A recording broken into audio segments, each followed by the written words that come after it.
All right, we ready to go? Well, it's time. Let's get started. Whether you're ready or not, here we come. Donna, you got point.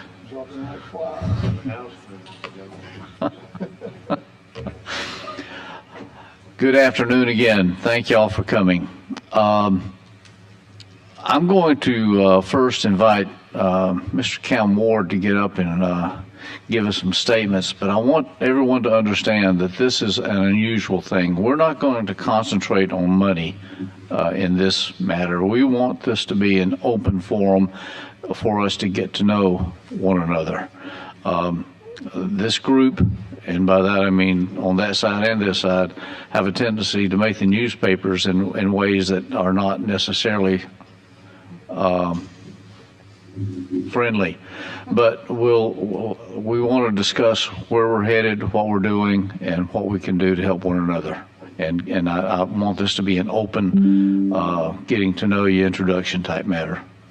Not adversarial, but on a friendly way.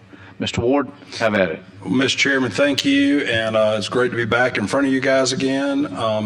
And if we want to make newspaper headlines, I would welcome these three over here to make them, and not me, okay? So I come to give you the boring part, and then definitely we would love to have some question and answers session from you guys. I know that's what you want. Real quick, I'll go through some basics. We, we're about a not quite $91 million agency. Our primary function, a lot of people confuse us with DOC. We have two agencies. We have a board of pardon parole and we have a bureau. The bureau, which I head as a cabinet member, is charged with not only supervising the 44,500 people on probation and parole, but we're also charged with having a division that actually supports the board in their work. We provide the legal support, and we even have a division called board operations. So that's a big part of our job. We support them in all their functions, but primarily the bureau, and where 99.8% of our budget goes to, is in the field. We have 830 employees that requires them in all 67 counties to go out, do home inspections. We go out, and if we have a carrot and stick approach. The stick is you're out on parole or you're out on probation. This is an opportunity for you to make yourself better. If you don't, we're going to revoke you and send you back to prison or jail. But the carrot part is we have increased in the 5 years I've been there dealing with our reentry. We are the second state in the country that did reentry 2030 to reduce recidivism. And right now there are close to 20 states that have followed our lead, and they're copying the Alabama model. I want to highlight that in Alabama we went from a 34% recidivism rate just a few years ago. Now we're at 29%. My goal is by the end of this decade to see our recidivism rate in Alabama drop below 15%. And we can do it with the program we've seen. Senator Albright, you're very familiar with the PrEP Center.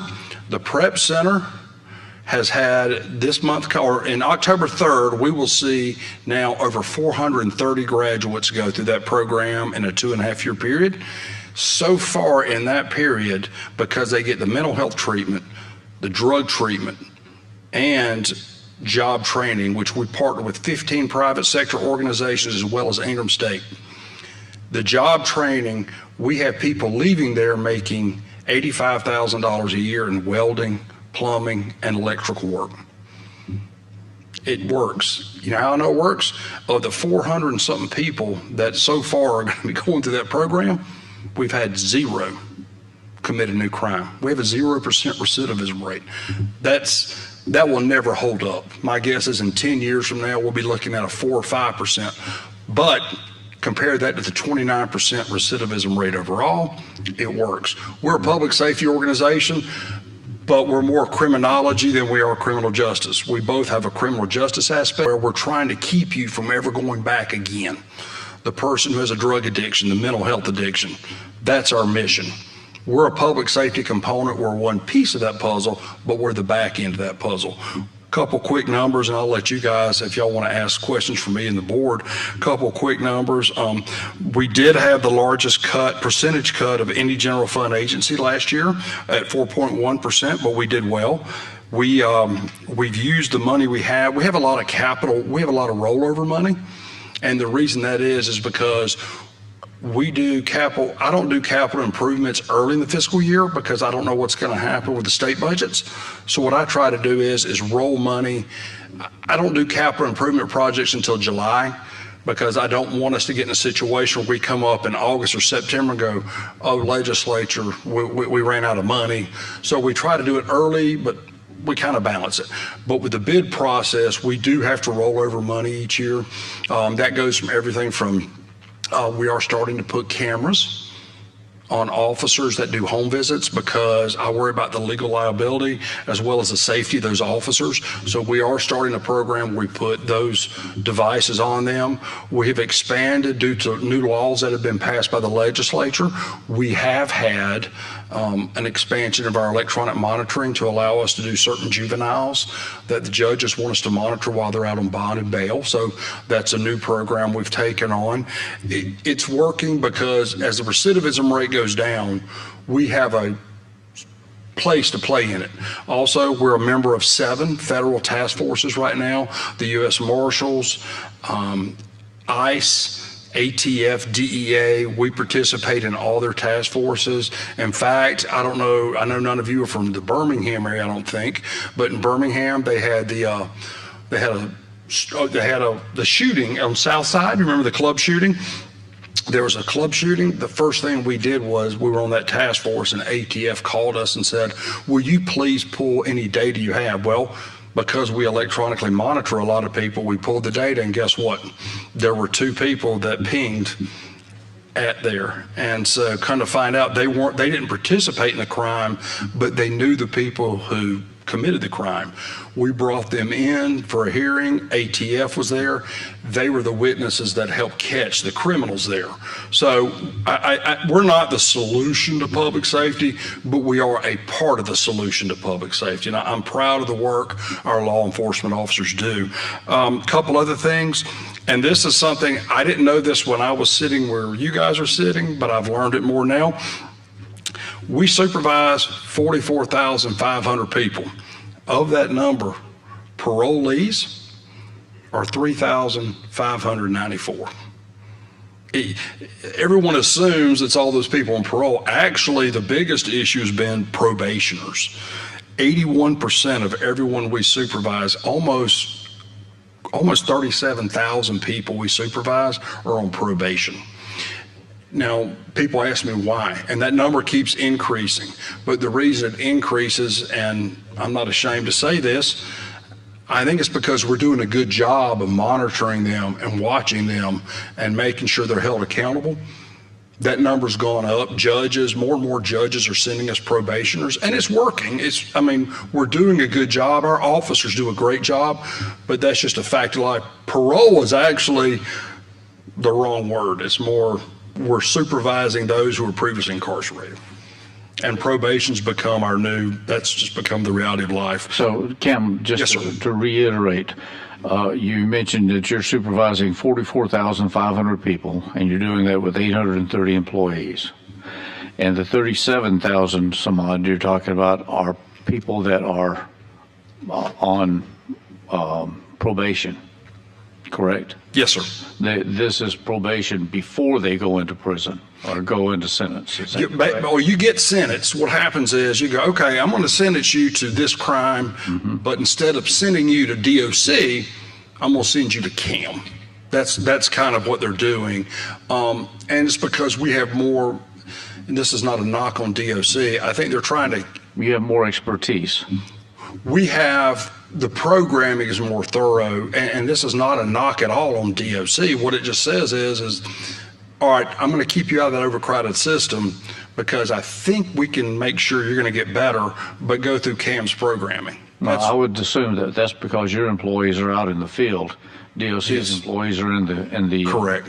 It's a different mission statement, right, but our officers are, that's one of the things I pushed 5 years ago when I came on board is we push heavy on the I want you out of the office behind not behind a desk, but working in the field with officers, yeah. And then I think you mentioned 3,594 parolees. Yes, sir. Those are folks that have served in the DOC system, but have been paroled out by the board. Yes, sir, that's correct. And now, one other small population, and it's not Now I'm going to put this into perspective too for the body. We have incarcerated now somewhere around 21,000 inmates. Is that correct? Yes, sir. Yes, sir. Okay. So we have those, if you're looking at that number, we've got 21,000 incarcerated and more than twice that number that's outside and still under monitoring. Yes, sir, that's correct. So in total, we have somewhere around 65,000 bad folks. Yes, sir. Is that a fair statement? That's fair. Okay.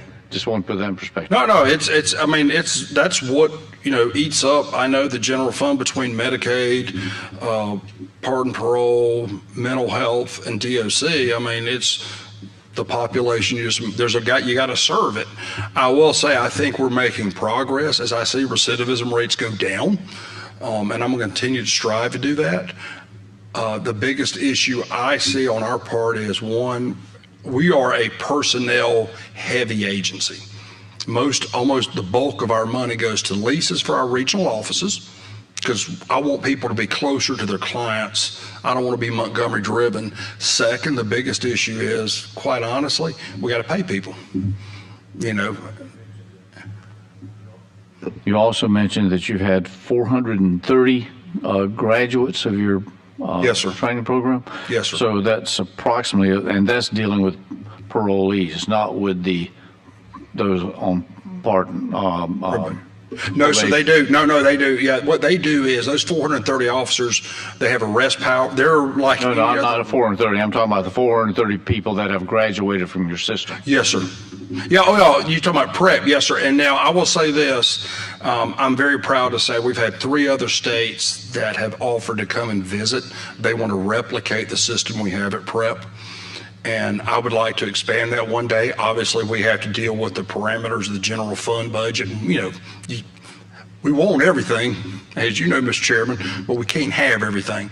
I would like to replicate that program. It's a residential, it's a 90-day programming period, mental health, drug treatment, and workforce development. I know everybody gets tired of me saying the 3-legged stool, but that's what it is. If you accomplish that 3-legged stool, you watch recidivism rates drop. And PrEP is the greatest example. Again, it's 0% right now, according to the Bureau of Justice out of Washington.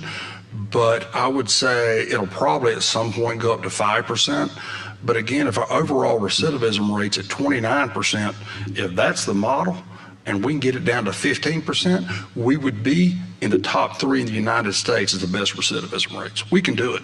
At some point, we're going to continue the discussion, but you got about 11-12% of your parolees that get through that program. Correct. And so we've got that number's got to, I think, improve if we're going to continue going on. But we'll discuss that later. Yes, sir. Mr. Chairman. And where is that PrEP program located? It's in Perry County, Alabama, Uniontown. Thank you, sir. I think, AJ, you knew that already. You just kind of liked me. I think AJ's gaslighting me on this one. That being said, I will say, and I'll let the board speak to this, I have noticed a trend in the grant rates on parole, because I know this gets asked a lot by this committee. I will say I have seen an uptick. There has been a lot of discussion of, well, it was 50% in 2017. Well, the reason 50% grant rate occurred in 2017 is there were a couple legislators, a representative, in the House, Mike Jones, and a nutty senator, Cam Ward, who passed a bill that changed how we did parole. You saw a huge uptick in 2017. You will never, in my opinion, see a 50% grant rate again. I think realistically, if you call it the Goldilocks approach, not too hot, not too cold, I think you're really looking at anywhere from 26 to 31% is the ideal grant rate. Looking at the population you're going to examine, this is not a quota system. Parole should never be based upon Excel spreadsheets. It should be based upon the individual cases. Right now, we're right at 28, 29% grant rate. That's obviously a lot higher than we were when we had as low as 8, 6, 7%. So I think we're hitting our sweet spot on the grant rate, and I applaud the board for that. They've done a good job of evaluating each and every file which we provide for them. We put together, just so y'all know, a file. Every single person who's up for parole, we have an officer that goes in, sits down, interviews this person, pulls everything from DOC. We take it back. The board has that. They examine that file. They look at it, and that's how they make their decisions. Thank you. Any questions? I do have a question. And I agree, it's based on classification, right? And we do seem to have a very violent population in our prison system today. Yes. So there's only a certain percentage of available inmates that should get out. Would those inmates that volunteer to participate in the MAT program that we're funding out of the opioid dollars, is that taken into consideration? They get a score. They get a score up on that. So, and I know Senator Chambliss has had this question on the guidelines, and we have offered up new guidelines. We revised the guidelines. Yes, Okay. The MAT would, and we thoroughly invest in MAT, medically assisted treatment. What I find, and what you're saying, yes, we do score it higher, and education attainment, when they do that, it scores higher for them. One of the things I always argue is this. People always assume we look at high risk of reoffending, medium risk, and low risk. There's a false assumption. And this is not politically good for you guys, but I'm just giving you the data. The data is this. The murderer is not the person I'm worried about reoffending. They actually typically are low risk. The person that scares me the most is the one who has a drug addiction, 9 times out of 10 drug addiction and mental health.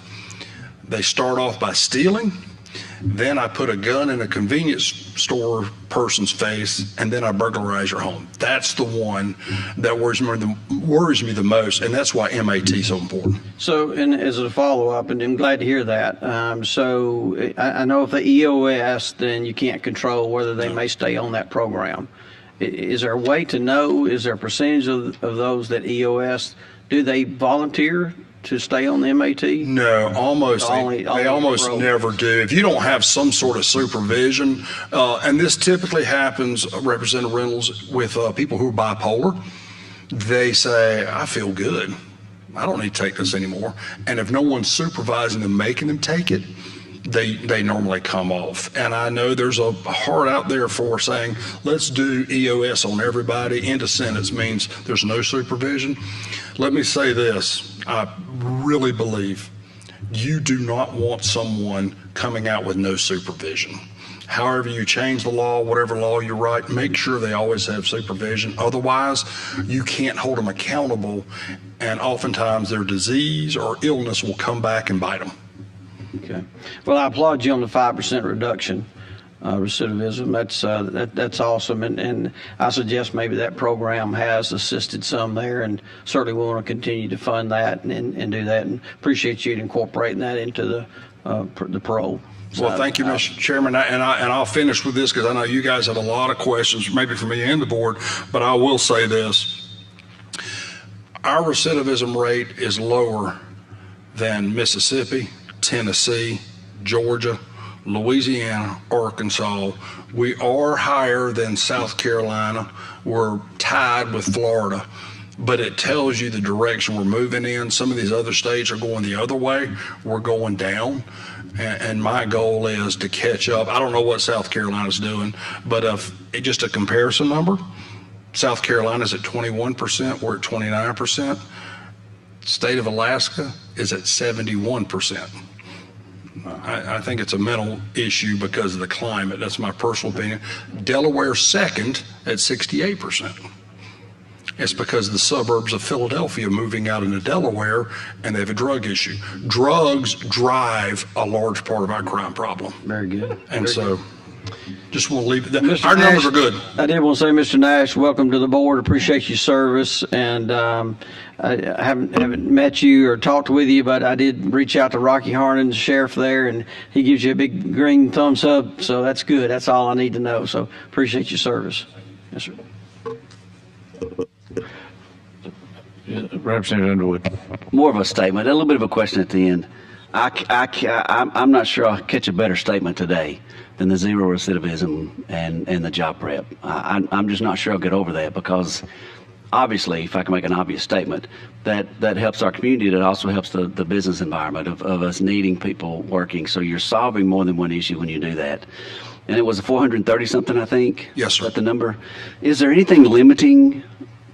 Like, are there people in line saying, I'm ready, but it's not my turn or whatever? Is there anything limiting that? We only have so many beds now. Yeah. We do have 12-day reporting centers around the state. We're about to open our newest one in Shelby County, Alabama, Yeah. which will be our 13th. But the problem is, same issue y'all deal with is funding. It's Yeah. like mental health. Yeah. We could do everything we wanted to if we had unlimited Right. money, but y'all don't have unlimited money. So we have to balance. But that's our only residential. A law was passed a couple of years ago by Senator Coleman Madison that says the Thomasville facility that we own, it's vacant right now. We're renovating it. Will become a women's center. We don't have enough services for women who are on parole and probation, in my opinion. Yeah. So we're going to increase that capability as well. Well, I applaud that effort and fully support that being something to get people from one place to another and give them a new start. So thank you and the board for that. It's an incredible number. Yes, sir. Thank you, Thank Mr. Chairman. If you would introduce your board members at the time, and I do have a question, if you could want them to explain. I read an article where they had made a policy change where they couldn't look back past a year or something on what they have done while they were Representative Sellers, let's give just a minute. We're going to dismiss Cam here for a minute. Then we're going to have the board members come up. Oh, okay, good. Okay, so I'm going to get the introductions done here right after we get. I don't mind being dismissed, whatever y'all want. Any other questions? No? Just to answer one question. Oh, Ms. Hall, I'm sorry. Oh, Mr. Chairman. sorry. Yes. No, I wanted to say I had the opportunity to attend the graduation ceremony in Madison County a couple of weeks ago. And my only concern is making sure those individuals, once they've gone through that program, that they do have the resources that they continue to need. But it was an impressive program, and thank you. Thank you, Ms. Hall. And Mr. Chairman, Mr. Chairman? Sure. I just wanted to highlight that 5% reduction in recidivism rate. It's hard to prove a negative.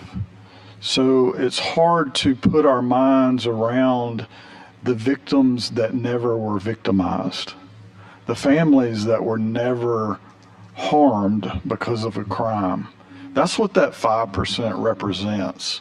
And if we can keep going in the direction that we're going, and I think we can, that means there's a lot more families that we represent and that we serve that don't have to go through that tragedy. So thank you for that. Thank you, the board, all your employees that do such a great job. So I just want to say thank you. Thank you, Senator. And Mr. Chairman, I'll close with this because I know you want to talk to the board as well. I would say this. Let me leave you, because I sat in your seats and I know the statistics and numbers y'all have to apply through. Let me say this. One of those documents I gave y'all, I use that every year. It kind of gives me a benchmark, compares us to what other states are doing. I can see trend lines, good, bad, and ugly. And if it looks ugly, then we got to change course to reflect that. Change policy to make sure we do a better job. But let me leave you with this. And I love telling this story. This happened. I was 2 years on the job. A guy was parked next to me at a gas pump. And y'all are going to get tired of hearing this story, but this is why I do the job I do today. Guy's parked next to me, and he says, I need a tank of gas. I didn't hear him. And I said, I have no cash. You know how we are. I don't have any cash. Get away, get away. No, I just need a tank of gas. I don't need money. I need gas. So I said, oh, okay, sure. So I put my card in, I swipe it for him, and he's pumping gas. We're standing there talking. I notice his car is cluttered with stuff. He's got a little boy in there with him. and he says, "Sir, I'm not a good person." And he just volunteers it up. I said, "Really?" He goes, "No, sir. I was in prison for 10 years. I was a drug addict. I was on drugs." And he says, "But I'm going to this great program now. It's called a day reporting center in Montgomery, Alabama, and I'm getting clean." I go, "This is great." I said, "Good for you." He doesn't know who I am.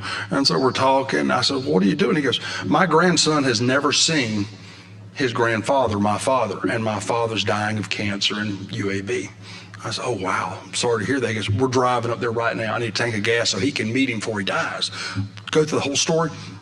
The guy asked me, he goes, "What do you do?" I feel bad for him. I go, "Well, I'm the head of pardon parole." And he can just see me, "Oh, God, oh, God, oh, gosh." He goes, "I'll pay you back. Give me your card, I'll pay you back." I said, "No, you complete the programming. You do what you're supposed to, and you pay me back. Don't worry about it." 6 months later, guess what? This guy had a job as a welder making $85,000 a year down the docks in Mobile. He's clean. He's got a home for his family. He's not going back to prison. And in my opinion, that means mission accomplished for Cam. So that's the way I look at the job. That's the way I look at success. We need hundreds more of those cases. So, Mr. Chairman, I know y'all want to talk to the board, and I don't want to monopolize your time or their time, but that's why, in my personal opinion, I have the best job in state government. So thank you. Thank you, Cam. Thank you. Yes, come on. What I want to do here is to make this a bit more informal than we are. I'd like to start over here with AJ, and if you would, give your name and your district number, and come all the way down to Linda, then come up to Representative Hall, and we'll go down. So we'll introduce ourselves, and then I'll let you introduce your board members and staff. Senator, I hope you understand at my age, I can't remember all your names. Well, that's too bad. You will be given a test, okay? AJ, go ahead. I'm AJ McCampbell. I'm in District 71. That is Sumter County, Marengo County, Pickens. AJ, they can't hear you. That's a good thing. Don't give your county. So with over2, just give us the numbers. Yes, sir. Yes, sir. See how he controlled me up there. I'm AJ McCampbell, District 71. Is that enough? Okay. I'm Bill Lamb, House District 62. Donna Givens, House District 64. Carrie Underwood, House District 3. I'm Chris Sales from House District 90. Linda Cohen Madison, Senate District 20, Jefferson County. Laura Hall, House District 19. Randy Price, State Senate District 13. Clyde Chambliss, Senate District 30 in Central Alabama. Lauren, did you give yours? Okay. Madison County. All right. Greg Albritton, Senate 22. Rex Reynolds, District 21, Huntsville. April Weaver, Senate District 14, and some people say that I'm a much better senator than that rascal that used to serve in the seat. No, although I'm new to Montgomery, I've heard that often.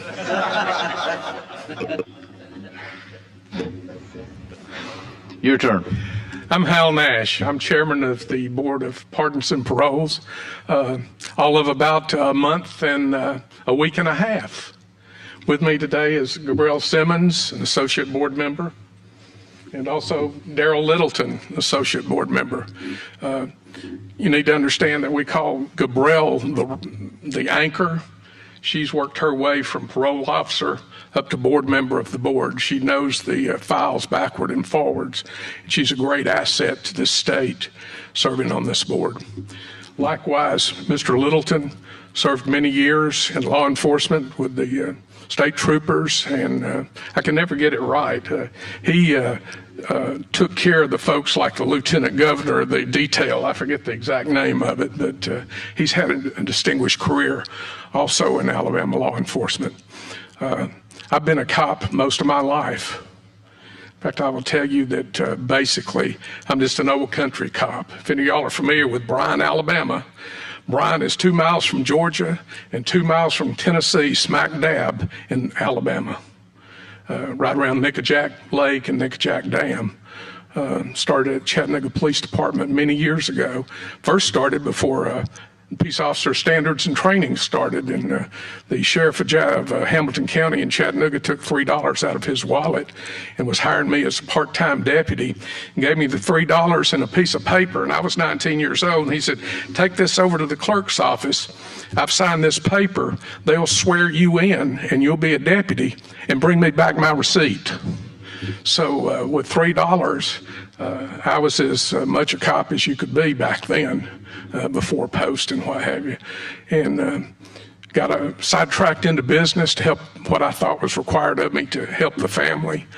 And finally, at age 40, got to go back to what I wanted to do, which was be a police officer and serve the public when I went through the Chattanooga Police Academy.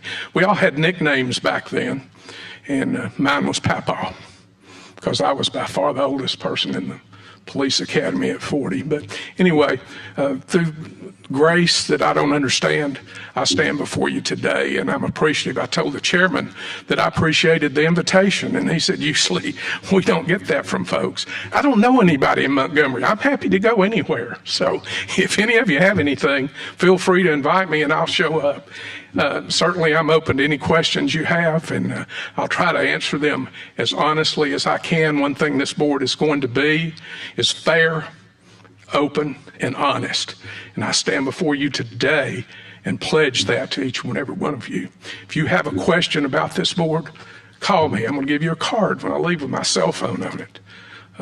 I'm open. This board is open.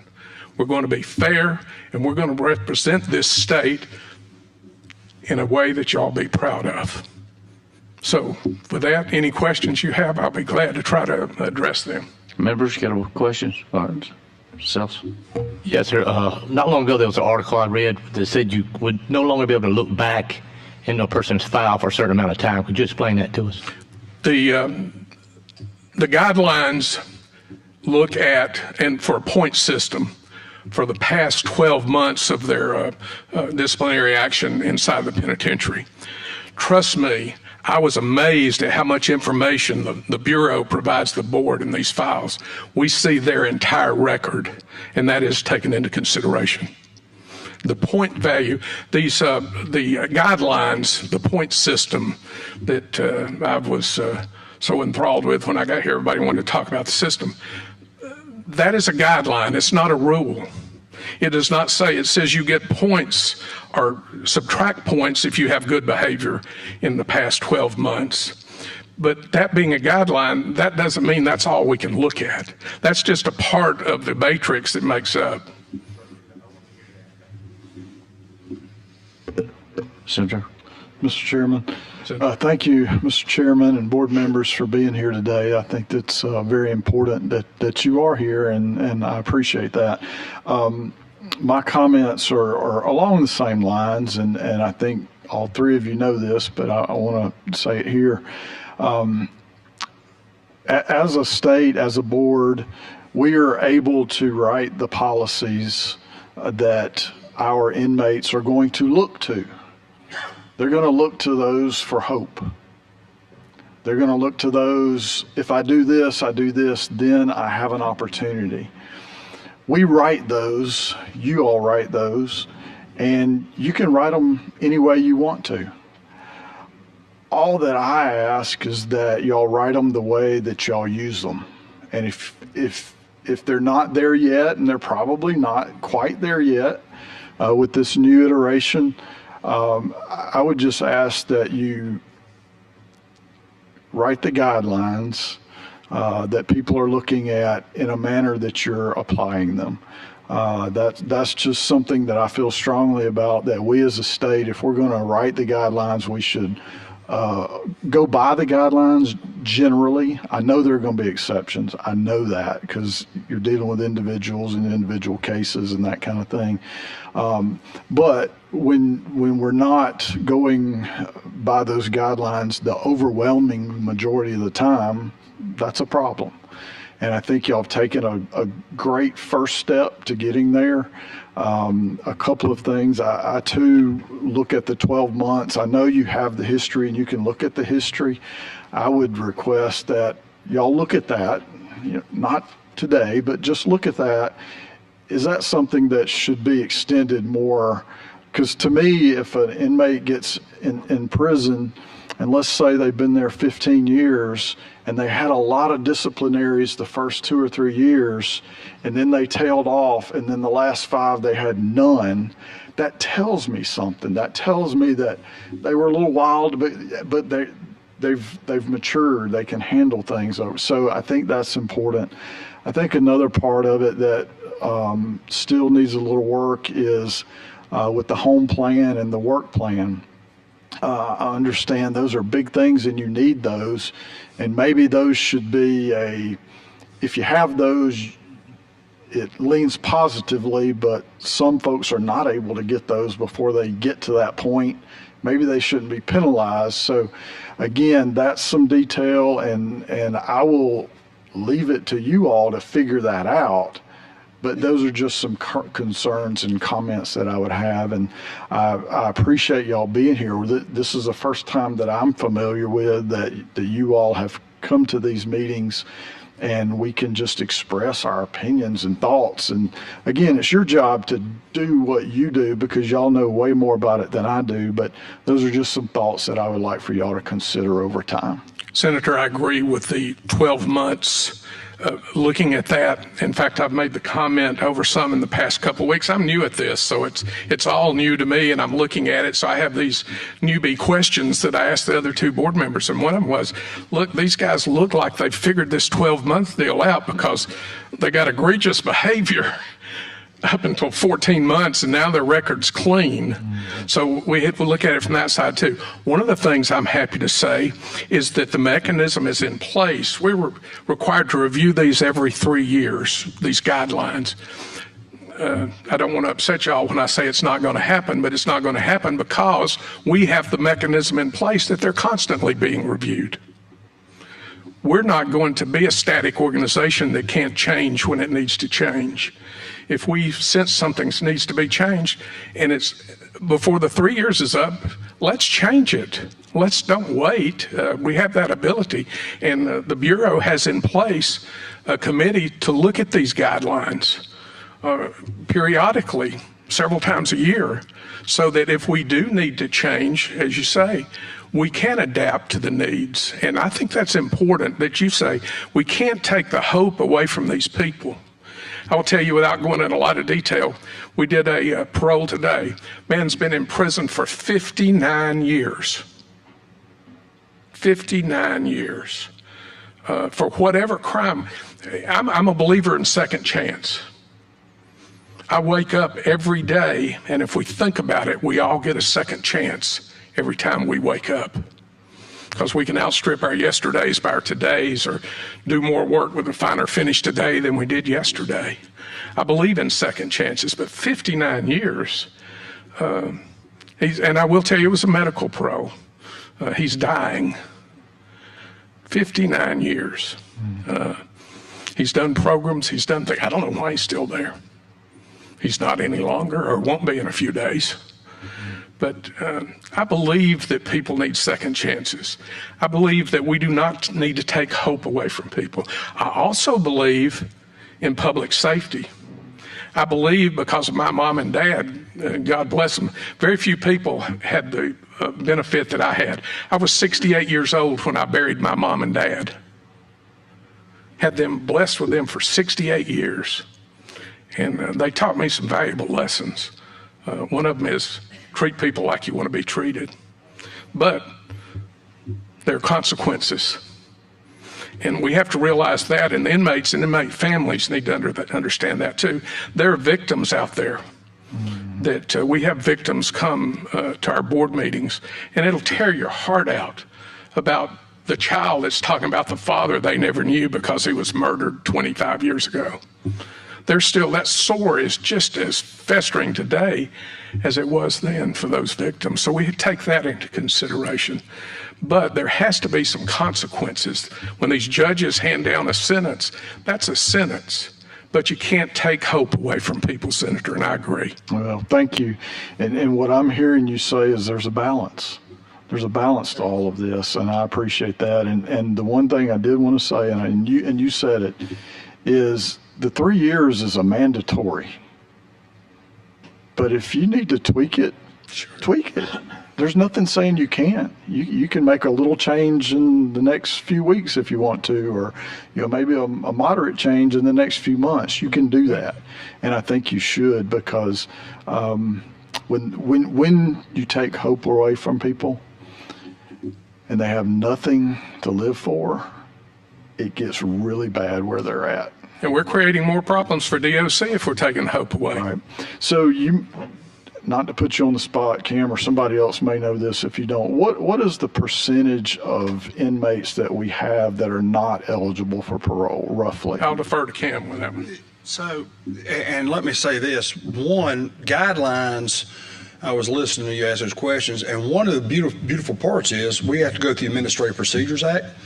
So at any given time, we'll be in front of Legislative Council, and obviously you guys have the right to say, no, we love it, yes, or go back and amend these sections. Senator, I think you and I and the chairman agree that there are certain sections we should look at amending, home plan, work plan, a couple other issues. The number of people who aren't eligible, probably you're going on 60% that aren't eligible. Those are people who are, usually it's a repeat or the murder was so heinous you can't come back. The real issue is when you deal with these, going back to the guidelines, or are you just talking about the percentages? No, I was just curious. It's a higher percentage than you realize now. Yeah, that is. Over half are not eligible. Yeah, now I will dispute one number that's been put out there. They say 85%, and when I was in the legislature, I falsely used this number, and I shouldn't have, but I did. 85% are violent.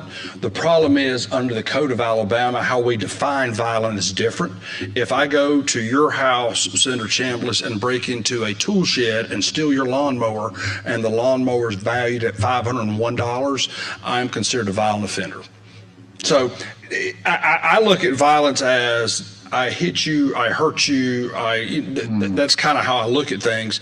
I would say your violent pop, it's still higher compared to the mid-2000s. I think in 2015 we had like a 60% nonviolent. I would say today the nonviolent population is probably closer to 30 to 32%. Thank you. Thank you, sir. Any other comments, questions, Senator? I just want to make one comment. First of all, I want to thank you all for coming. I do appreciate the new diversity on the board in the sense that it's reflective of the females, and in as much as we do have a facility for women. And welcome to the board. I like your perspective. Pardons and parole, we've often said they need to change the name because pardons and parole is not living up to that. But I do like your balance in what you all have done. This has not been an easy road, Cam, and I appreciate you, but you come from an area of where we sit here making the laws and serving as chair of the Judiciary Committee and working through that. And I'm sure in your line of professionalism of what you do, deal with these very people and you see both sides of it.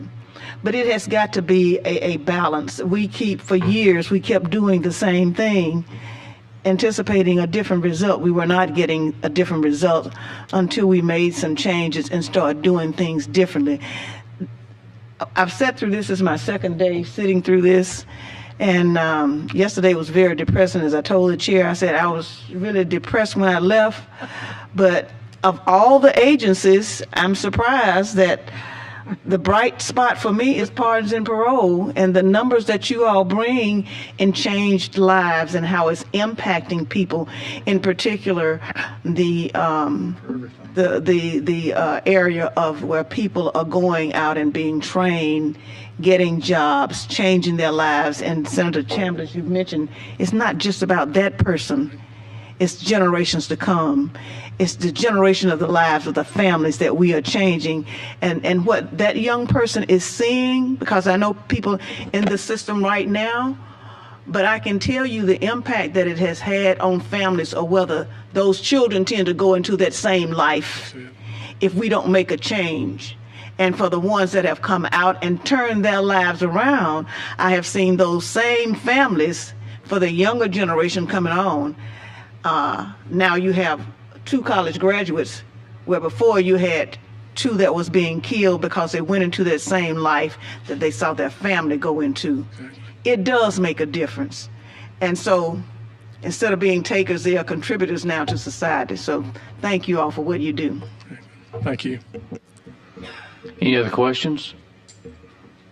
I would only, in closing remarks, I would only say thank you guys for showing up. Thank you for doing this. I know it's unusual and different for a budget hearing to do this, but it was important that we get to know each other. My only comment is all the things being said, not trying to go that different direction necessarily, but government's job, first and foremost, is to protect the public. And how we do that is a difficult item sometimes. But thank you for what you do. Again, I couldn't agree more. Public safety's been my life, and it's near and dear to me.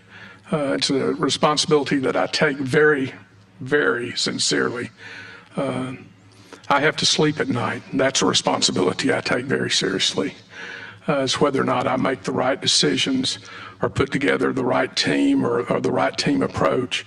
I lucked into this team, and I would be remiss, Chairman, if I may, if the board members, Gabrielle or Daryl, have anything they would like to say, if that would be okay. Certainly, if they would like to make some comments, please. Ladies first. Good afternoon.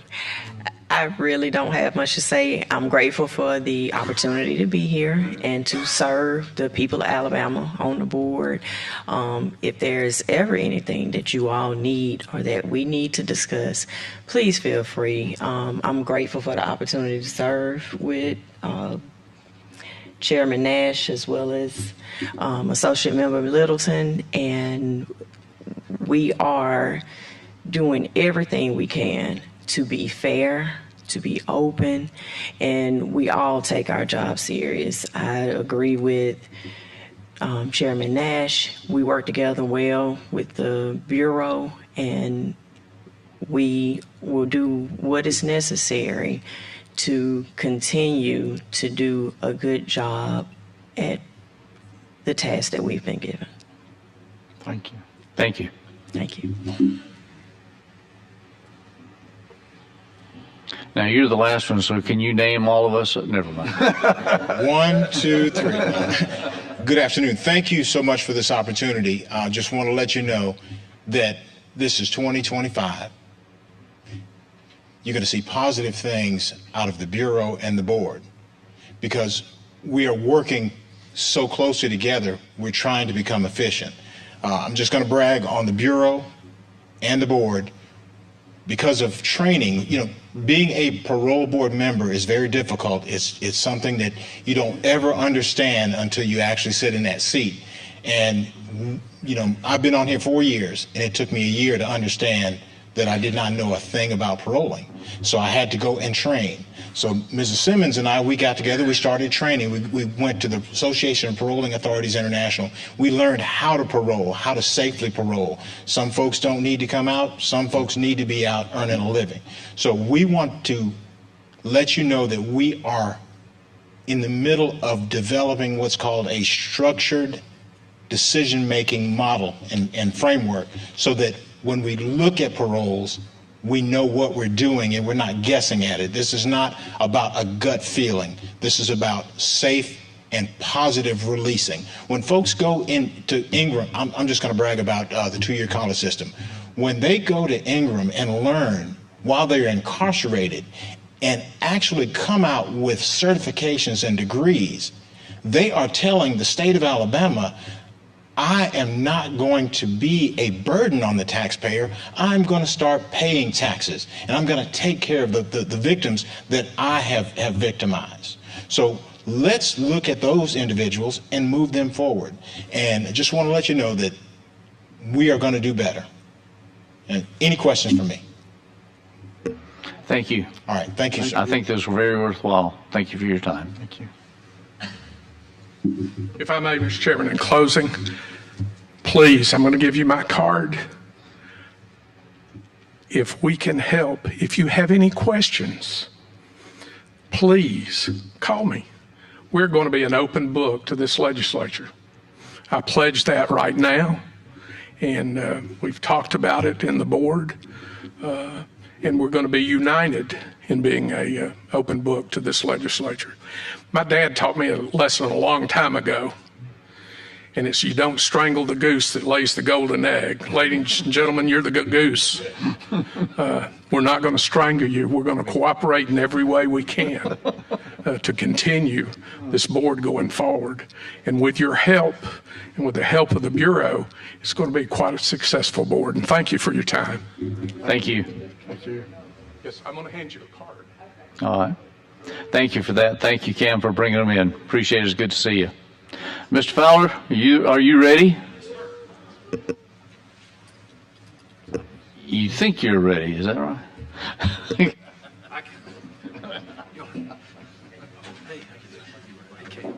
Good job, man. Good to see you.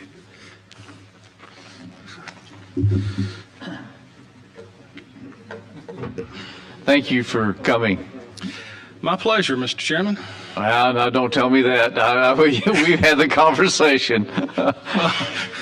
You asked me to be here, and I am here. You're kind. Thank you.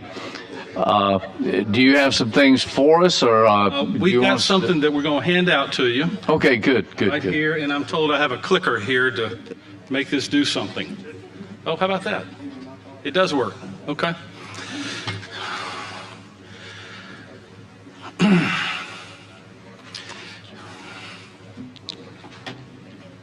Thank you. We're handing you out a study that we recently did after Hurricane Sally, and I'll speak to that here in just a few minutes. I'd just like to note that every other thing that we've got was on loose leaf and stapled, and yours is pretty bound. I like that. We try to do it right, Mr. Chairman. We try.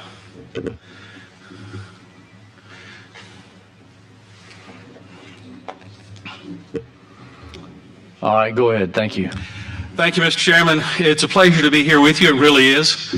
And I appreciate the opportunity. I'm Mark Fowler. I'm Commissioner of Insurance in the state of Alabama. We appreciate the opportunity to talk about the Department of Insurance. And what the chairman was alluding to a minute ago is that the insurance department hadn't spoke before the budget committees in probably 30 plus years. It's been a long time. And the reason for that I've been chair almost that long. You've been here almost that long?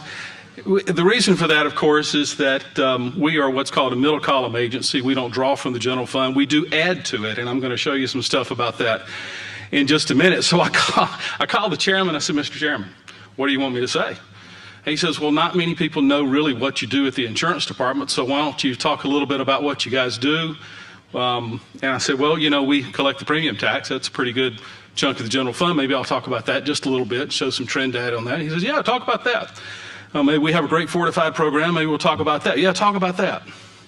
And so I said, well, great. I'll talk about the insurance department and what we do and what our mission is and how we go about our business at the insurance department. And we'll go from there. He said, Mark, really, this is more educational in nature and less budget. So I am more than happy to come and talk about the insurance department with you today. I understand I have a clicker here, so let me go to this. Let's just start with what we do and who we are real quick, and I won't cover a lot of this.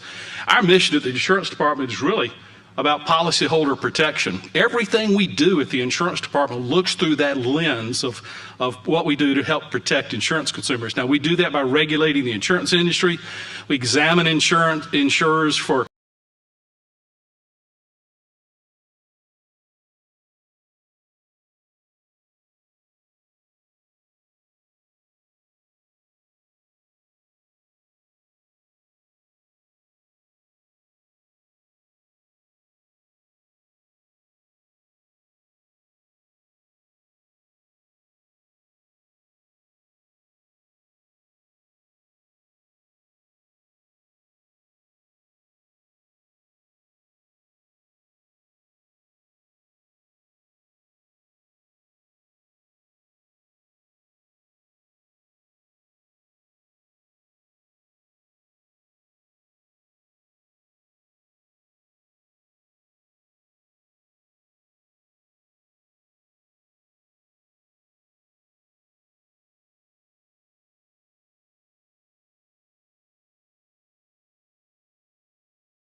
insurance, our consumer services reps cannot get a company to do anything outside the policy. That's a contract between the company and the consumer. But if there's some discretions involved, sometimes we can get them to look at it in a different light.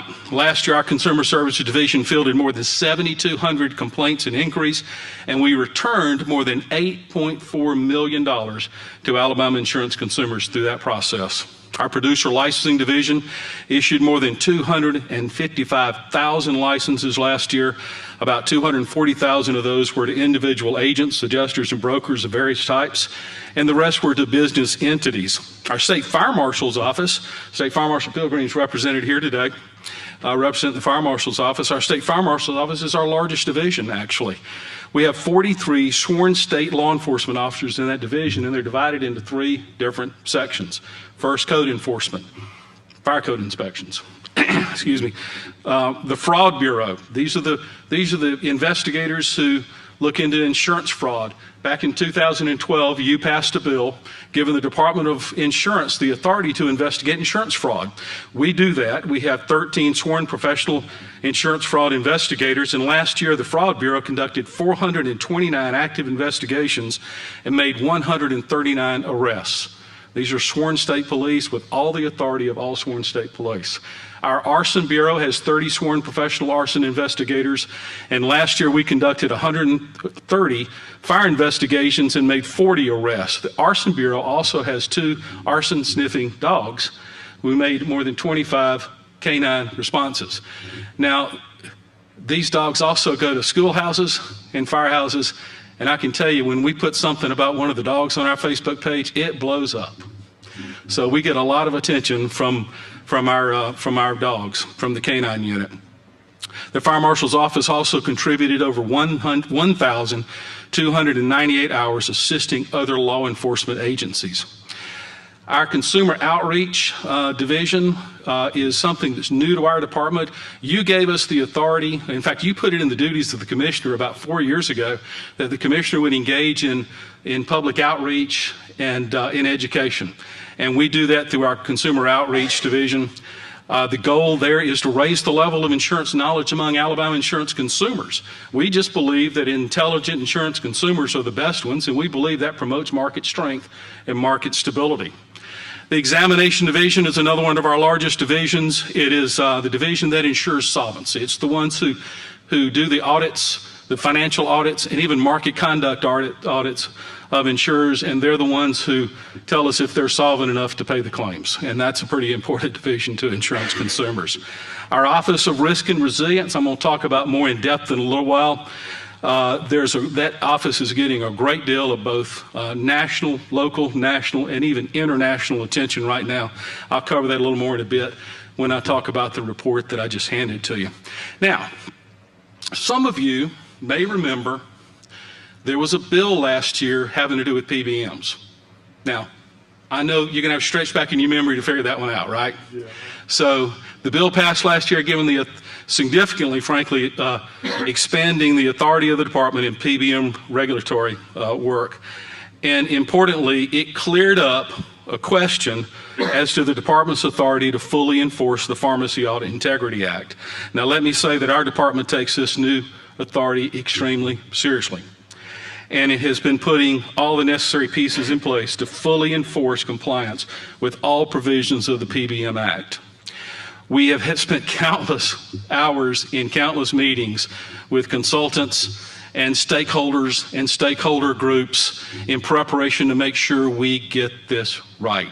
We are devoting resources and personnel, and it will touch several of our divisions and many of our employees at some level in our activity in regard to fully enforce the new PBM law. So let me take a minute just to break a little news here on that, on something we haven't actually announced inside our department yet. So you keep it to yourselves, okay? Don't tell anybody. We're going to form a new division in our department called the PBM Regulatory, it's called the Pharmacy Benefit Manager Compliance Division. I know that's a creative title, but we're insurance regulators. What do you expect? The Pharmacy Benefit Manager Compliance Division, at least that's the working title right now, and we'll be assigning staff to that division very soon. So we're taking it serious. We are doing what it takes to understand what you've asked us to do. We're talking to other insurance departments across the country. We're talking to pharmacies and PBMs and pharmacy groups to make sure that we carry out what you've asked us to do in this new law. All right, let me turn to some of the facts and figures with regard to premium tax, because in my conversation with the chairman, he said you guys would like to hear some of that. I know you will recall the outstanding presentation yesterday from Kirk Fulford that showed that the insurance premium tax is the single largest source of revenue to the state general fund. We collect the premium tax at the Department of Insurance, and it all goes into the general fund. We keep zero of it. In FY24, it reached about $613 million. In FY25, we expect it to reach about $660 million. And if you take the premium tax and the portion of our insurance fees, mostly licensing fees, that we charge the insurance industry, we're probably going to top out over $700 million this year that will be deposited in the state general fund. So that's a record. In fact, we've had a record every year for the last several years. And for several years, it has been the largest single source of revenue to the state general fund. So, Commissioner, can I ask you a question there? Sure, absolutely. When you calculated that, is that taking in consideration the Affordable Care Act tax credits that will end at the end of this year? This is only what we have currently looked at. It does not look at the future, these numbers right here. Have you been able to make any assessments on the impact that's going to have on our... We've looked at that a little bit. We're looking at that at a national scale through the National Association of Insurance Commissioners, trying to figure out what might happen in that regard. The fact of the matter is we don't really know. What we do know and what we're confident in is if the enhanced subsidies go away, we do expect some drop in the number of insured in our state. And if that happens, you're going to see a corresponding drop in premium tax, but we just don't know exactly what it is. I think Kirk gave you some numbers yesterday, and I would say those are about as accurate as you can get. And I think, Kirk, you're getting that mostly from the Kaiser Family Foundation. That's the same place we're getting a lot of our data. Okay. So I think you're going to see an amount. I think it's in probably pretty wide ranging in the estimates. But, you know, if there's less people insured, you're going to get less premium tax. Okay. And we have to assume that if the subsidies go away, the more healthier people, a number of them will drop their insurance. So, and the domino and side effects of that will happen. We just don't know what it's going to be yet. But I think I'm going to probably agree with the figures you got yesterday from Kirk. Now, if I might pick up on that too. Sure. Were these numbers calculated before we passed the Alpha bill last year?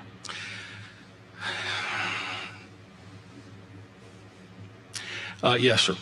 Okay, so that we don't know what effect that will have, but that will also have the same effect as the ACA matter. Well, if we have decline in yes, sir, we don't know exactly how many people will sign up for the health plans through the Alpha health plans or the Farmers Federation health plans, but we do know that those who do will collect a premium tax. You gave us the authority to collect a premium tax in that as well, so there'll be some offsetting. So there's really no way to know what the effect is that's going to be at this point. But the point is that I'm trying to make there is that that's calculated before we made the. Oh yes, sir. All these numbers don't even take into that. One other is don't we have some kind of tax credits on this that's outstanding or that's flying out there? I don't know that I completely understand tax credits. There are two tax credits to go with the premium tax. The premium tax in Alabama is 3.6. You can get up to a point off of that depending on your investment in the state and number of people, and you can get up to a point of that off depending on your investment in property in the state. So companies that have a lot of property and have a lot of employees can get all the way down to 1.6. And it varies all the way among that. We can provide, if you wish, a chart of what companies get how much and what effects that is, if you'd like to see that. I'd like to. Sure. I'd like to see, and also if we know how much is outstanding in the future that we may be looking at. It's been discussed that we've passed these credits, which are somehow marketable, and we don't know the extent of what we've done or how it's going to affect. Well, all the data you're looking at here from premium tax takes into account the discounts that any of the companies receive off their premium tax.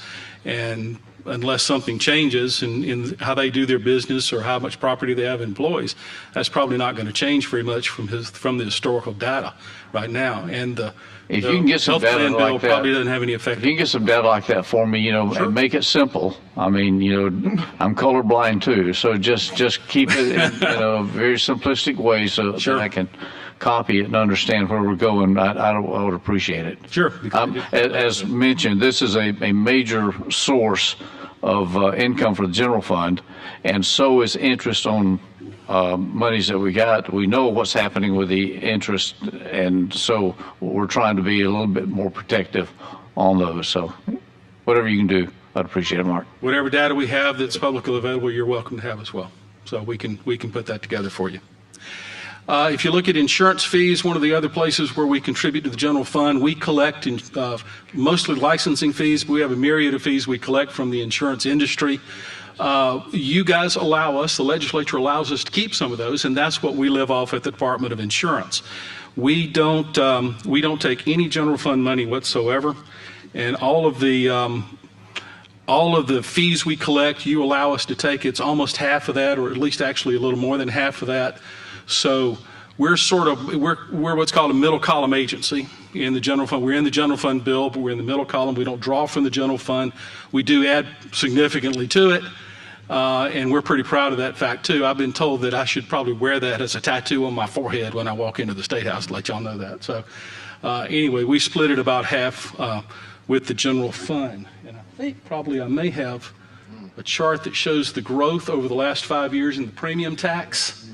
You can see where it's pretty close to $700 million in the current fiscal year. That's year to date. And if you add in that little sliver at the top is the insurance fees that add to the general to the premium tax. You can see we're expecting by the end of this fiscal year that we're going to top $700 million that we would place in the general fund from premium tax and the combination of insurance fees.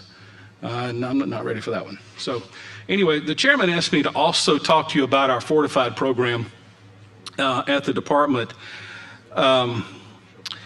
So actually, let me look at this. Oh yeah.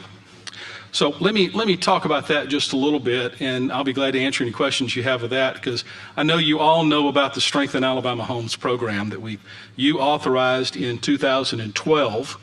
We made our first grant in 2016. We adopted the IBHS Fortified Standards, which is the insurance, it's sort of the crash test dummy people for building codes and building standards. It's the Insurance Institute for Business and Home Safety.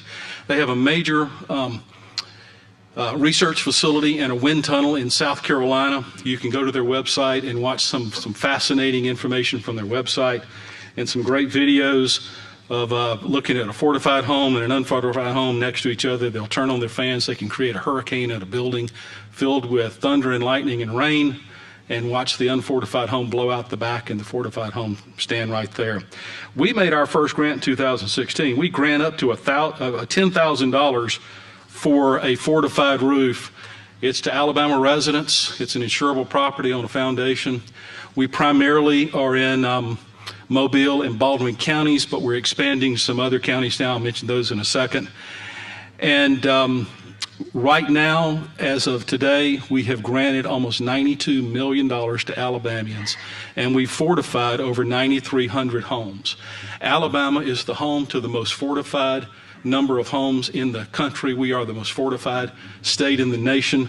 We have fortified over 54,000 homes certified to IBHS standards. And the SAH program is on track, we believe, to cross over $100 million to Alabamians to fortify roofs to the IBHS certified standards. Not one dime of that is general fund money. Not one dime. It is all insurance fees that insurance companies pay to the department. You have given us the authority to move over some of that insurance fees they pay to the department into the Strengthen Alabama Homes program, and we've done that. We're in 34 counties now. We're primarily still just in Mobile and Baldwin County for general grants. We're opening up 3 additional counties, Escambia, Jefferson, and Tuscaloosa counties to general grants, where you can go online and apply for a grant.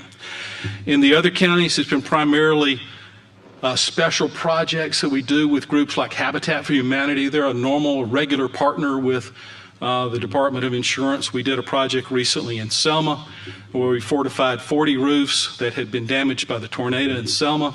We did a project in Birmingham called Protective Good, which we partnered with the city of Birmingham and with UAB and Protective Life, where we fortified 100 homes in 5 historic neighborhoods around Protective Stadium. And I got to tell you, it was an amazingly successful program. We rode around and we visited some of the people who received their homes. And we heard somebody say something that I've never forgotten, and I don't think I ever will. A lady standing in her front yard, so proud of her home and so proud of her roof, and she says, "It doesn't rain in my house anymore." That's when we knew we'd done our job. It doesn't rain in our house anymore. We started this program in the aftermath of Hurricanes Ivan and Katrina, when the insurance market was going crazy. Things were happening that just shouldn't happen. And in the midst of that, then Governor Riley asked former insurance executive, not yet Commissioner Jim Riddling, to go down to the coast and see if he could calm the waves. And he went down there and he said, "Here, listen, you're not going to do anything about insurance until you change the economics of what happens after the storm hits. Storm's going to come. You can't stop that." What he meant was less damage. But less damage is less destruction, less claims, insurance claims, less severe insurance claims, less damage for the city to pick up. Employees that can show up for work, they're present employees because they were prepared employees. And all the domino effects that go along with less damage. So we've worked real hard in this program to try to make it successful. And we have seen it stabilize our market in ways that we've not seen in other states that don't have this. Recently, the Wall Street Journal did a front page article on Fortified and compared Alabama to other states like California, and very favorably, saying that our market was much more stable than other states, and given the Fortified program the credit for that. We've seen this in national media all over the country, and we've seen it do great things. The Strengthen Alabama Homes program is now being copied in 20 other states, 20 plus. There's several states that are coming online a great deal. So it's become a national model. It's getting talked about all over the country, and then we're being asked to appear in meetings and sit on panels and conferences around the country. I even sat on an international panel, virtually, thank goodness, recently to talk about the Fortified program. So not too long ago, I get a text from my good friend, Commissioner in California, Ricardo Lara. He's trying to push Strengthen Alabama Homes in California for wildfire, because IBHS has wildfire standards just like they have windstorm standards. And so I get this text. He's got a bill introduced in his state legislature in the California Assembly, identical to just putting the Strengthen Alabama Homes program in place, $10,000 grants and everything. And he sends me a text and he says, "You can't believe the funny looks on the faces of these California legislators when I tell them I'm copying Alabama." I said, "Ricardo, I've got to see that." He says, "Come on out. You've got to see this. It's great. And I want you to talk to my legislature." I said, "Whoa. I don't know that I can do that. The California Assembly, me from Alabama coming out there." Did you tell him that you had trouble talking to your own legislation? No, I didn't say that, Mr. Chairman. Okay. You guys have been great supporters of this program, so that's great. And so I told him, I said, "Ricardo, I'd love to come out and watch, but I cannot help you pass your bill. I speak to your legislature, and your bill is dead." So he said, no, I really think you can help. And we talked a long time about it. And in the meantime, the California fires happened in Los Angeles. And he says, "I really got you to come out now." And I did. I went out to California, to Sacramento, and I testified before the California Assembly Insurance Committee. The sponsor of his bill was the chairman, Lisa Calderon, who represented a district in the Los Angeles area that was not affected by the fire. Interestingly, the vice chair was a Republican, but you can put the Republicans in that legislature around the dining room table. But they could not have been more respectful. They could not have been kinder. They could not have been nicer. They wanted to hear what we had to say and how this program worked. So I testified before the California Assembly Insurance Committee, and the first question I got was not really a question. It came from a member who represented the Palisades. And he said, his first words were, "Mark, I could hear you talk all day." And then he said, "The only question I have is why we haven't been doing this all along." And then he asked if he could co-sponsor the bill. And one by one, every member on that committee asked to co-sponsor the bill, and it passed 16-0. Now, it's still not made it all the way through because they haven't figured out some of the funding issues, but they did this. They recognized in California, in deep blue California, what deep red Alabama has been doing. And they recognized that it's not about politics. It's about trying to do something good for you people that is not only good, it's different.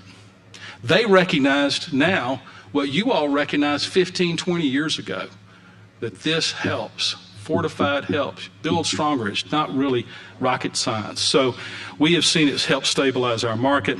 Mark, it has helped in other areas too. Yes, sir. Let me interrupt that with just a question, and this may be more rhetorical than anything else, but and I appreciate you pointing this out, and you're right, being down there, I was there with much of that discussion and such. But can you give me some reason then why?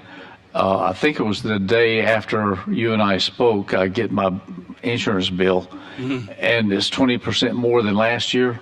And I'm getting all kinds of complaints from constituents about insurance costs. I've got a family member that's trying to buy a house, and the stop there is two: interest rates and insurance.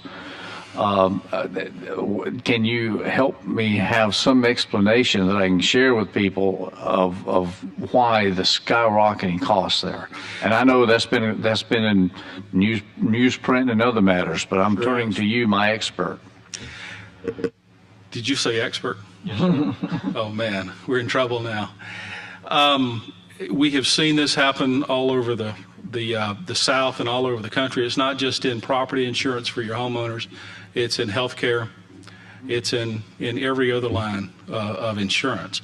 Everything is going up in cost, and insurance is following that. Have you checked on what it costs to get a rearview mirror on a truck repaired? It's quite a bit. It's still broke. Sir? It's still broke. It's still broke. It's inflation has caused a lot of, and economics have caused a lot of costs to go up on parts. The same thing goes for building materials. The same thing goes for everything we're dealing with now. And so the risk, if the cost goes up and the risk is what it is, the insurance is going to go up with it. I'm not making excuses for it, but we look at all these. It's pretty tough to do what we do in the Department of Insurance when we're being asked questions like that, and that's a good question. And we get asked that question all the time. But the inflation rate, the highest inflation rate we've had has been 9%, and very, but it's still accumulating. I know, but the insurance, the inflation may be part of the answer, and such, but other things have come down too. So that anyway, it's hard to explain. Mr. Chairman, it's never one thing. It's always a combination of things. What we have at our department, and what I was talking about here a minute ago, is that to get rates right, and we review rates, property rates in particular, to get rates right, it's a massive amount of math that goes into that. Now, we have 3 guideposts that when it comes to how you look at rates and how you make sure the rates are the right and they're actuarially sound. We have to, and these are sort of general, but it takes a massive amount of math to get it done. Mr. McCampbell understands this because he's been in the insurance business. We have to make sure that rates are not excessive, they're not too much. We make sure that rates are adequate. They have to be enough that a company can make enough money to pay a claim. And we have to make sure they're not unfairly discriminatory. You get 2 equal risks, you get 2 same prices. And it takes a tremendous amount of math to make sure that rates are actuarially sound based on cost, based on economy, based on a number of variable factors.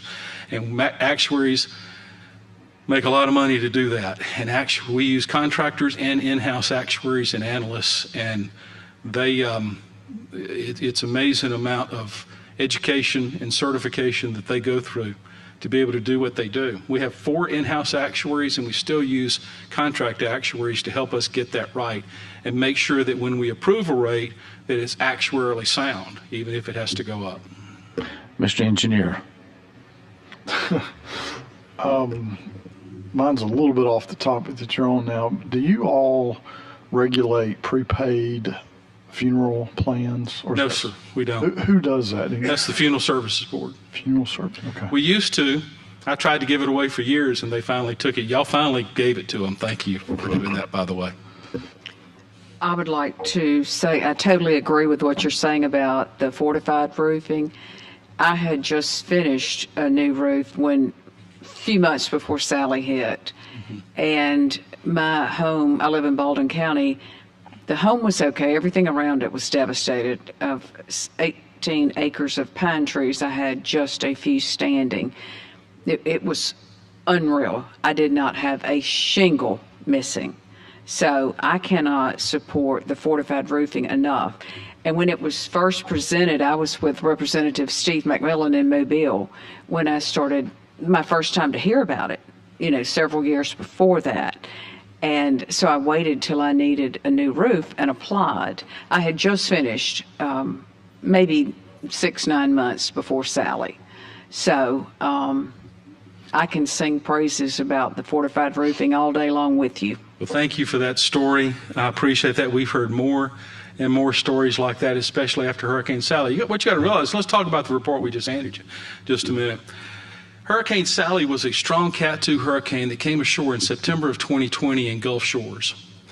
It was the first actual hurricane to go over a critical mass of the fortified roofs. So we knew we needed to see what the outcome was from that. And as you know well, there was a lot of damage.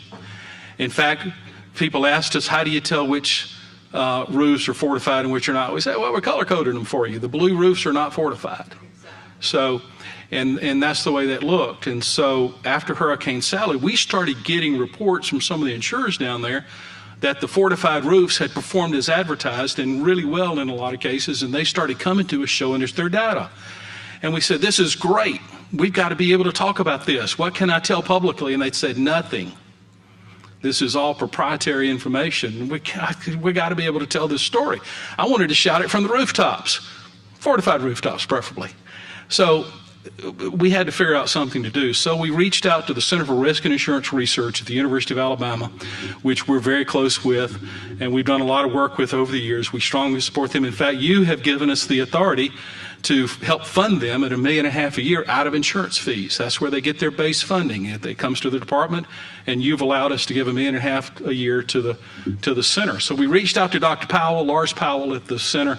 We said, Lars, what can we do? And we decided what we would do is have a data call. So we work with those very same insurers to develop a data call to look at claims data south of I-10 after Hurricane Sally. And more than 80 some odd companies responded to the data call. Even some of the surplus lines companies responded to the data call. And we put together some outstanding information. This is the first scientific peer-reviewed report of its kind on the fortified, IBHS fortified roofs. And we found out from that report that fortification works. Not only did it work better than advertised. In fact, we actually found out that many of the claims that came from Hurricane Sally on the fortified roofs were because trees fell on the house and it's not the wind blowing the shingles off. So we found out that they exceeded our expectations in claim frequency, claim severity, and loss ratio. We learned that fortified could result in premiums going lower, damaging claims being less frequent and less costly, and everyone from the company to the consumer saves money. Now, all this we've done and all this in the area of resilience has been strongly supported by Governor Ivey. She created the Alabama Resilience Council, which I'm honored to co-chair with my colleague Jeff Smitherman at EMA. And all that she has supported and all that we've been doing in this program and you guys have supported for us and given us this authority and created this program and let us do this with this program has been amazingly successful. Everything we've done on this and all the work that's gone in this and all the supporters from industry and all the supporters from the stakeholder group is all to make sure that Alabamians, your constituents, our friends and neighbors, our residents in our state can build stronger, recover quicker, and live safer. So, Mr. Chairman, that's what I had for you today. If you have more questions, I'll be glad to answer them. Any questions? Any other? Yes, sir. Actually, I had a chart on strength in Alabama homes I didn't go to. This is how much money we put in the program in the last 5 years. Yes, sir. Commissioner, thank you for your presentation today. I just rolled the clock back, and earlier you talked about PBMs. I know that in that piece of legislation there was several deadlines that had to be met with your agency and also as far as with our insurance companies providing. Are we online to meet those? Yes, sir, we are. We put a tremendous amount of effort into making sure we get done exactly what you've asked us to do. We've had a tremendous number of people in the department that have worked toward that goal. Like I said a minute ago, we've had numerous meetings at the top levels of our department, and all the folks that are going to be working on this with stakeholders left and right, with pharmacy groups, with PBMs, with consultants, and everybody who wants to tell us how it ought to be done and how they'd like to see it done. And one of the frequent comments we get back from the pharmacy groups and others is you guys seem to be more prepared to get this right than any state we've dealt with. So we've been pretty proud of the work that's happened so far to get ready to implement this bill. Our goal is to fully enforce every provision of it the way you've asked us to do it. Thank you for what you did. Thank you for answering the question, sir. Any other questions? Mark, thank you for showing up. Appreciate it. It's always good to see you under any circumstances. Thank you. Glad to be here, Mr. Chairman and members of the committee. It's a pleasure. Call us anytime if you need us. Will do. Thank you.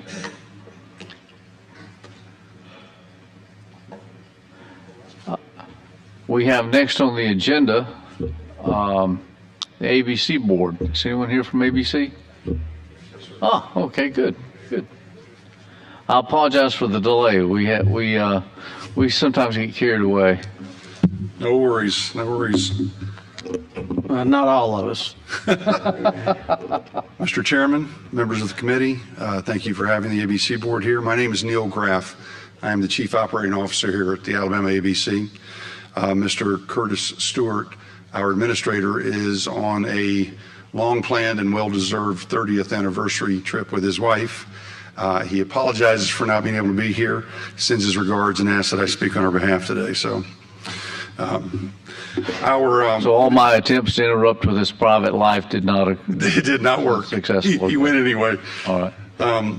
So our invitation to attend asked that we be prepared to talk about our new warehouse that we're building, what the cost of that warehouse would be, and any impact that it may have on our contributions to the general fund. So with your permission, I would like to address that first and then answer any questions that you I think if we get that addressed, I think that may be, unless there's any other thing, that our two concerns are the construction costs and the effect that's going to have in revenue to general fund. Absolutely. I'll be happy to discuss it. So the new 250,000 square foot warehouse that is being built on Congressman Dickinson Drive here in Montgomery. It is actually today they are raising the walls at 2 o'clock. The first wall went up, so it is well underway. It is kind of across the street from Gunner, the main entrance into Gunner. Has anyone seen it? Have you guys seen the building going up? It's going to be a very large, very well done building. RSA is building that for us, and they're doing a fantastic job of keeping it on track. So it is right along the timeline it's supposed to be, and we believe that it'll be operational in August of 2026. So we are within a year of being inside that thing. The cost of the project to overall is just shy of $98 million, and that is in two pieces. The first piece is the building itself that RSA is building. It's going to be about $62 million. The second piece, and that's going to be paid for over a 20-year period, at which point we will own the building. The legislature was kind enough to and wise enough to ask us to be able to, or pass a law, to allow us to own that property. And so we will be able to own that property. And in the 20 years that when we're done, it will be a great contributor to the general fund. The second piece is the material handling equipment. And material handling equipment is the conveyor system and the machinery that we've got that moves product around. That's going to be $35 million. And it's important to note that in our current state, our material handling equipment is about 22 years old and has really kind of reached the end of its life. We are on a pretty regular basis, at least weekly and sometimes daily, having to stop production to fix something wrong with that. Also, the software that runs it is at the end of life, so we would have had to replace that at any point.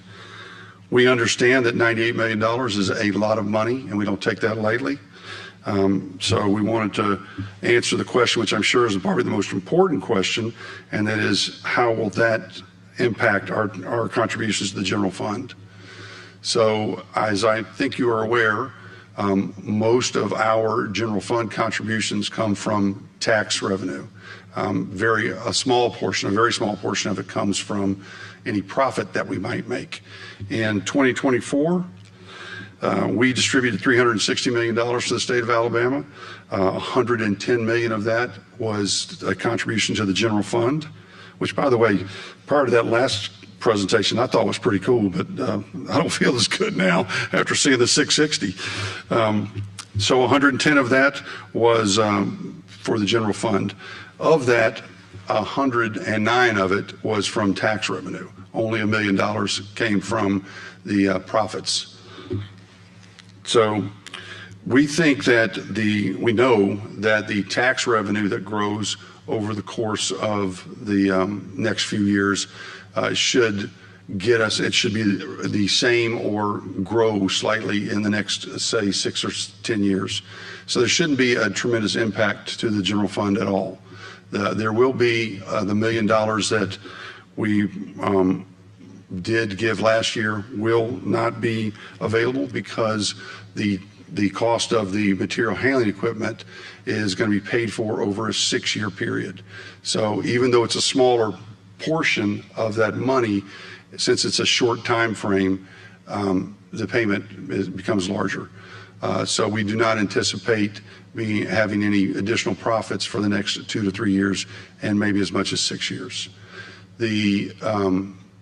Everything else, though, should be generated at exactly the same rate that it is right now, and since we are anticipating growth, should grow for you over the next 6 years.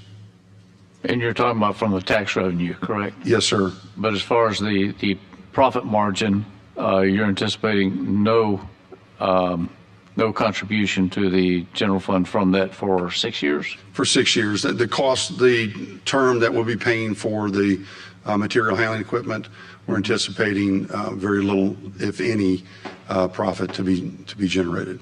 And how much profit did we have last year? $2 million. $2 million. All right. Thank you. Of which you guys received $1 million. All right. Neil, if you could, I know when Curtis came by, I guess about this time last year, kind of talked about the warehouse. We talked about the savings of the fact that you're operating 3 warehouses now, and would save in some of those are leased. Maybe all 3 of them are leased. It's actually 4. 4. Yes, sir. Okay. And then we operate our main warehouse. I'm sorry, I didn't mean. No, go ahead. We operate our main warehouse, which is 140,000 square feet. Then we have an additional 25, 40, and 12,000 square feet outside the property. We have been in some of those properties for as many as 10 years. So we have outgrown the building that we're in for quite a bit of time. Those leases will all go away when we are in the new building. So Curtis anticipates savings of about $2 million a year that'll go into paying for the new building. I think the biggest windfall, I realize that we're talking about 2027 right now. Long term, if you'll indulge me, the biggest windfall for the general fund and for the state of Alabama is us owning that property and not paying any more rent on it and that stuff. And we will make that happen as quickly as possible. And was there also some conversation about just the production itself and distribution of the product, that it could take less personnel to run this one warehouse? Yeah, we anticipate savings in a number of ways. Personnel is one of them. We will not be firing anybody, but through attrition, we'll get down to the manpower necessary. Currently, we're operating with about 84 people, and we think we'll get down to 53 people in the new warehouse. The automation today is substantially different than what Today's version, the version we've got right now, you just put a case on it and it conveys it around to someplace else. We will put product in here that the minute it comes in, you'll take it, it will store it, it will keep it in a safe facility. It's a 5-story high. It's called automated storage and retrieval system. It will feed the other portions of it. That's part of the manpower right there.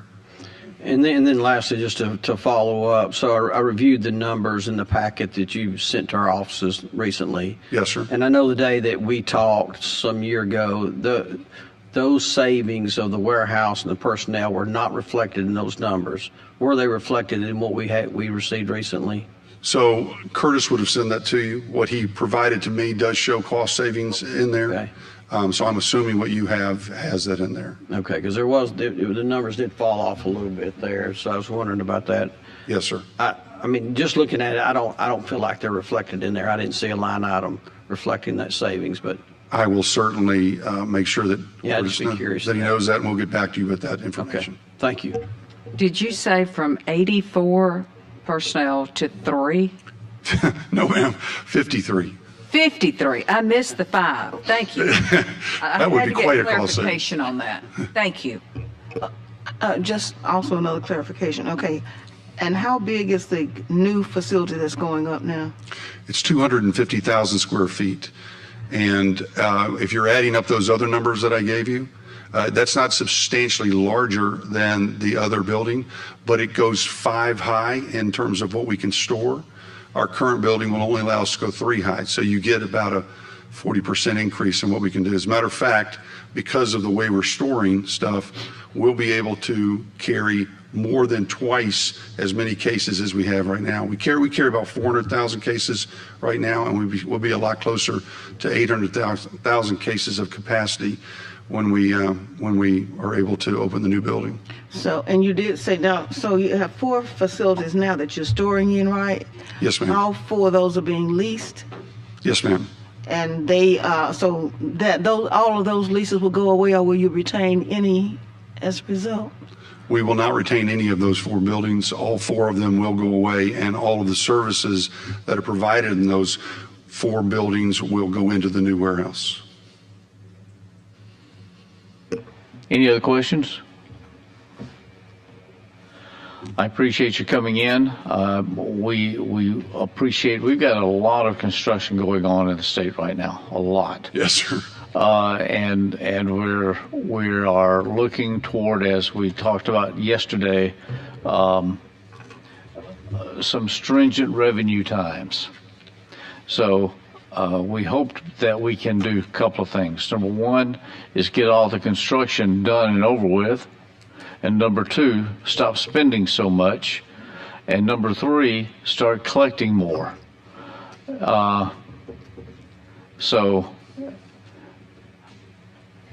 ABC does a fairly decent job, but if I had my druthers, if the government was going to be in business, I'd rather own what's that, NVIDIA? Never mind, that was a joke. Anyway, thank you. If there's no other questions, we'll go ahead and end this travesty and move on from there. Well, thank you very much, sir. Thank you. Ladies and gentlemen, thank you all for being here and participating. I hope we were successful in accomplishing some good. Thank you all for your participation. We'll stand adjourned until we decide to do it again.